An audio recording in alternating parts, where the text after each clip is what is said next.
کہ ہمارے ہاں جو یہ جملہ جو بولا جاتا ہے کہ کسی صحابی کے انکار کرنے والے وہ کافر نہیں کہیں گے، لیکن حضرت ابوبکر کی صحابیت کا اگر کوئی منکر ہو تو وہ کافر ہوگا، میں کہتا ہوں یہ بات کرنا غلو ہے، یہ غلو ہے، کیونکہ اس کے قرآن و سنت سے کوئی دلیل موجود نہیں ہے، اور قرآن میں جہاں پر صحابی کا لفظ آیا ہے تو اس میں نام نہیں ہے وہاں پر موجود۔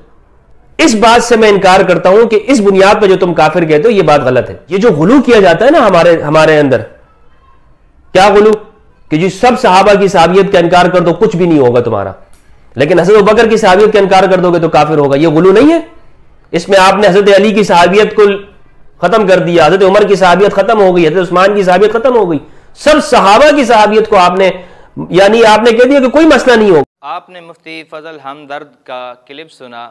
یہ اپنے آپ کو سنی ظاہر کرتا ہے، حقیقت میں یہ رافضی ہے۔ اس نے اعتراض کیا کہ اہل سنت کے ہاں یہ جو عقیدہ اور نظریہ ہے کہ حضرت ابوبکر صدیق رضی اللہ تعالیٰ عنہ کی جو صحابیت کا منکر ہو وہ کافر ہے، یہ عقیدہ غلو پر مبنی ہے۔ تو میں اس کی حقیقت کو واضح کروں گا۔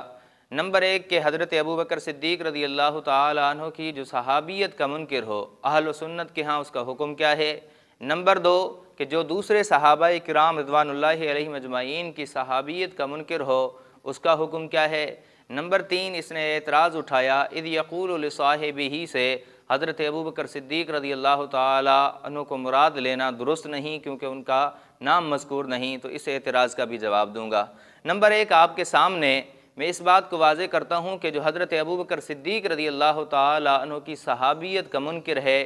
اس کا حکم اہل سنت والجماعت کے ہاں کیا ہے، اس پہ چند حوالے رکھتا ہوں۔ نمبر ایک آپ کے سامنے تفسیر البغوی امام محی السنہ ابو محمد حسین بن مسعود البغوی رحمہ اللہ کی جلد نمبر 4 صفحہ نمبر 95 پر حسین ابن الفضل کا قول نقل کرتے ہیں، من قال ان ابا بکر لم یکن صاحب رسول اللہ صلی اللہ علیہ وسلم فہو کافر لانکارہ نص القرآن، کہ جو شخص حضرت ابوبکر صدیق رضی اللہ تعالیٰ عنہ کے متعلق کہے کہ وہ حضور کے صحابی نہیں، فہو کافر، وہ شخص کافر ہے۔ کیوں؟ لانکارہ نص القرآن، کیونکہ اس نے قرآن مجید کی نص کا انکار کیا۔ آگے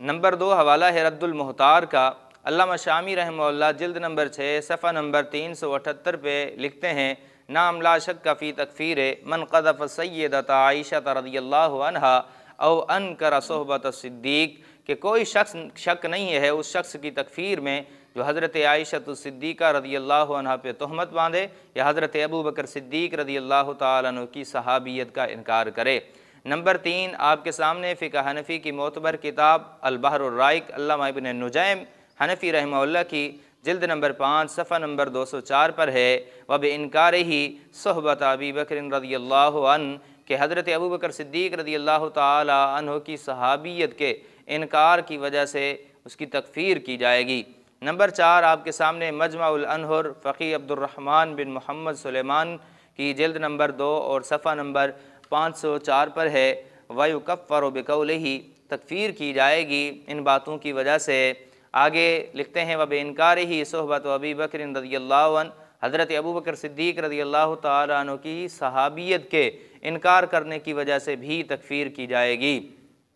نمبر 5 اللباب فی علوم الکتاب ابو حفص عمر بن علی حنبلی کی جلد نمبر 10 اور صفحہ نمبر 95 پر ہے،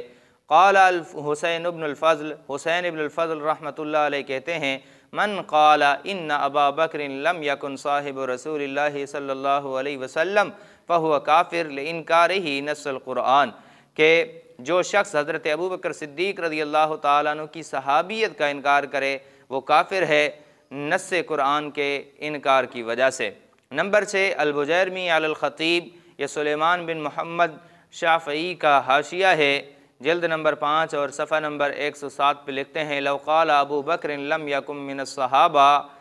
کفرا، کہ جو شخص کہے کہ ابوبکر صدیق رضی اللہ تعالی عنہ صحابی نہیں اس کی تکفیر کی جائے گی۔ نمبر 7 کشاف القناع عن متن الاقناع منصور بن ادریس حنبلی کی ہے، جلد نمبر 6 صفحہ نمبر 172 پر رہے، من انکر ان یکون ابو بکر الصدیق رضی اللہ عنہ صاحب رسول اللہ صلی اللہ علیہ وسلم فقد کفر، کہ جس شخص نے انکار کیا حضور علیہ الصلوۃ والسلام کے صحابی ماننے سے ابو بکر صدیق کو تو اس شخص نے کفر کیا، لقولہ تعالی اللہ تعالیٰ کے اس فرمان کے جھٹلانے کی وجہ سے اذ یقول لصاحبہ۔ تو سامعین گرامی، آپ کے سامنے میں نے اہل سنت کا مذہب رکھا۔ اہل سنت کا اس بات پہ اجماع ہے کہ جو شخص ابو بکر صدیق رضی اللہ تعالیٰ عنہ کی صحابیت کا منکر ہے تو وہ شخص نص قرآن کے انکار کی وجہ سے کافر ہے۔ اب اس نے اعتراض اٹھایا کہ ابو بکر صدیق کی صحابیت کے منکر کو کافر کہنا اور دوسرے صحابہ کرام کی صحابیت کے منکر کو کافر نہ کہنا یہ غلو ہے، اور اس نے کہا کہ جو دوسرے صحابہ کی صحابیت کا انکار کرے اسے کچھ ہوگا ہی نہیں، وہ کچھ نہیں ہے، وہ کچھ نہیں ہوتا۔ تو یہ اس نے دھوکہ دینے کی کوشش کی ہے۔ حقیقت یہ ہے کہ ایک تو اس کے اندر اختلاف ہے کہ انہیں کافر کہا جائے گا یا مبتدع کہا جائے گا، اور اس بات پہ جمہور ہیں کہ انہیں مبتدع کہا جائے گا، یعنی وہ اہل سنت سے خارج ہیں۔ جب وہ اہل سنت سے خارج ہو گئے، اگرچہ ان کی تکفیر نہیں کی گئی، پھر بھی ان کے پلے رہتا کچھ نہیں ہے۔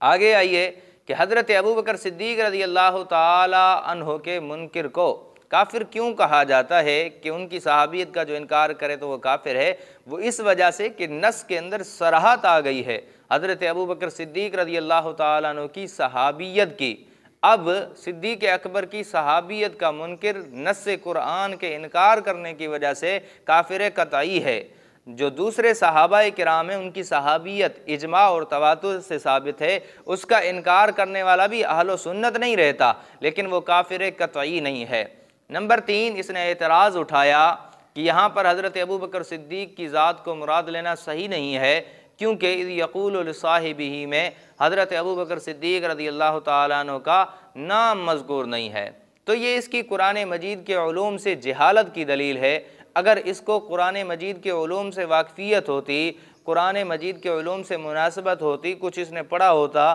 تو پھر یہ جہالت کبھی نہ دکھاتا، ایسی حماقت کبھی نہ کرتا، کیونکہ قرآن مجید کے اندر بہت سارے ایسے واقعات اور بہت ساری ایسی آیات ہیں جن کے اندر بظاہر کوئی خطاب کا صیغہ بھی استعمال نہیں کیا گیا، اور کہیں پر تو ایسا ہے بالکل عموم رکھا گیا ہے، لیکن اس سے شان نزول کے طور پر خاص واقعات مذکور ہیں، خاص واقعات کا ذکر ملتا ہے۔ مثال کے طور پہ حضرت خولہ جب رسول اللہ صلی اللہ علیہ وسلم کے پاس اپنے شوہر کا زہار والا مسئلہ لے کر آئیں، تو اس وقت اللہ تعالیٰ نے ان کے مسئلے کے حل میں جو قرآن مجید کی آیات نازل فرمائیں، قد سمع اللہ قول التی تجادلک فی زوجہا، تو اس کے اندر حضرت خولہ کا نام کہاں ہے؟ تو کیا اگر کوئی شخص اٹھ کے کہے کہ حضرت خولہ کے متعلق یا ان کے مسئلے کے اظہار کے متعلق یہ آیت نازل نہیں ہوئی تو اس کی تصدیق کی جائے گی؟ یقیناً نہیں کی جائے گی۔ تو اس شخص کو قرآن مجید کے علوم سے جاہل قرار دیا جائے گا۔ اسی طرح قرآن مجید کے اندر اللہ رب العالمین نے حضور علیہ الصلوۃ والسلام کے متعلق فرمایا وما ارسلناک الا رحمۃ للعالمین۔ اب دیکھیں، ہم کہتے ہیں رسول اللہ صلی اللہ علیہ وسلم ساری کائنات کے لیے رحمت ہیں، کوئی دلیل مانگے تو ہم دلیل کے طور پہ یہ آیت پڑھتے ہیں وما ارسلناک الا رحمۃ للعالمین، اگرچہ اس میں ضمیر خطاب کی ہے لیکن پھر بھی اس کے اندر رسول اللہ صلی اللہ علیہ وسلم کا نام تو مذکور نہیں ہے۔ جب نام مذکور نہیں ہے تو اگر کوئی شخص کہے کہ یہ حضور علیہ الصلوۃ والسلام کے تمام جہانوں پر رحمت ہونے پر دلیل نہیں ہے، تو کیا اس شخص کی بات مانی جائے گی؟ اس کے اعتراض کو سنا جائے گا؟ یقیناً نہیں سنا جائے گا، اسے قرآن مجید کے علوم سے جاہل قرار دیا جائے گا۔ اسی طرح سینکڑوں آیات ہیں ایسی جن سے یہ واضح ہوتا ہے کہ آیات کے اندر ضروری نہیں ہے کہ نام مذکور ہو۔ اور حضرت ابو بکر صدیق رضی اللہ تعالی عنہ یہاں پر مراد کیوں نہ ہوں؟ کیا حضور علیہ الصلوۃ والسلام کے ساتھ سفر ہجرت میں حضرت ابو بکر ساتھ نہیں تھے؟ اور حضور علیہ الصلوۃ والسلام نے لا تحزن ان اللہ معنا کسے فرمایا تھا؟ کہ آپ کے پاس کوئی ایسی دلیل ہے جو اس بات کو واضح کرے کہ حضرت ابو بکر صدیق کو حضور نے نہیں فرمایا تھا، کسی اور سے فرمایا تھا؟ کہ آپ کے پاس، چونکہ آپ اپنے آپ کو سنی کہلاتے ہیں، کسی سنی معتبر کتاب سے ایسی روایت آپ پیش کر سکتے ہیں جس کے اندر ہو کہ حضور علیہ الصلوۃ والسلام نے حضرت ابو بکر سے یہ نہیں فرمایا بلکہ کسی اور سے فرمایا ہے؟ یا آپ یہ کسی سنی عالم سے، سنی فقیہ سے، سنی مفسر سے، سنی محدث سے ذکر کر سکتے ہیں، بیان کر سکتے ہیں کہ حضرت ابو بکر صدیق کو یہاں سے مراد لینا درست نہیں کیونکہ ان کا نام مذکور نہیں ہے؟ اور آخری بات اور پتے کی بات کہ یہ اپنے آپ کو سنی ظاہر کرتا ہے، کہتا ہے کہ یہ میں سنی مفتی ہوں۔ تو گزارش یہ ہے،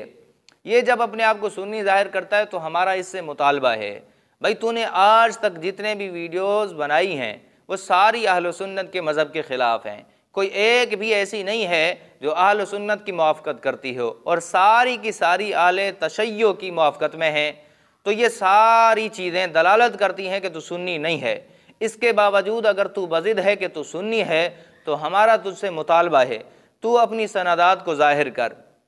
تو واضح کر کہ تو پڑھا کہاں ہے، کس مدرسے کے اندر تو پڑھا ہے، کن کن اساتذہ سے تو نے علوم دینیہ کو حاصل کیا ہے، کس جامعہ سے تیری فراغت ہے، اور تو نے جو اپنی سند فراغت حاصل کی ہے وہ کس سے لی ہے، کہاں سے لی ہے۔ ان تمام چیزوں کو تو واضح کر تاکہ ہمیں بھی سمجھ آئے کہ بھائی یہ سنی رہا ہے تو نہیں، سنی رہا ہے، کم از کم اتنا تو ہمیں یقین ہو جائے۔ لیکن تو قطعاً پیش نہیں کر سکتا، کیونکہ اگر تو سنی مدرسے میں پڑھتا تو ایسی حماقت اور ایسی بے وقوفی کبھی نہ کرتا۔ آج تک تو نے جتنی ہی ویڈیوز کلپ بنائی ہیں وہ ساری کی ساری اہل سنت کے مذہب کے خلاف ہیں، صحابہ کرام کے خلاف ہیں، اور قرآن مجید کے خلاف تو نے بنائی ہے۔ یہاں تک کہ تو نے ایسا کہہ دیا ہے کہ بخاری کے مقابلے میں نہج البلاغہ ایسی کتاب ہے جو قرآن مجید کی تشریح کرتی ہے، قرآن مجید کی توضیح کرتی ہے، اسے ترجیح دینے کی کوشش کی ہے۔ عوام الناس کو یہ باور کرایا ہے کہ بخاری کو چھوڑو، نہج البلاغہ کو پڑھو، تو یہ ساری چیزیں اس بات پر دلالت کرتی ہیں کہ تو سنی نہیں ہے۔ اس کے باوجود بھی اگر تو بضد ہے تو پھر ہمیں ثبوت کے طور پہ اپنی سندات فراہم کر، اور اپنی سند فراغت جو جس جامعہ سے ہے اس کو دکھا، واضح کر، اور کن کن اساتذہ کرام سے تو نے علوم دینیہ کو حاصل کیا ہے اس کو بھی واضح کر تاکہ ہم سمجھ سکیں کہ یہ سنی رہا ہے۔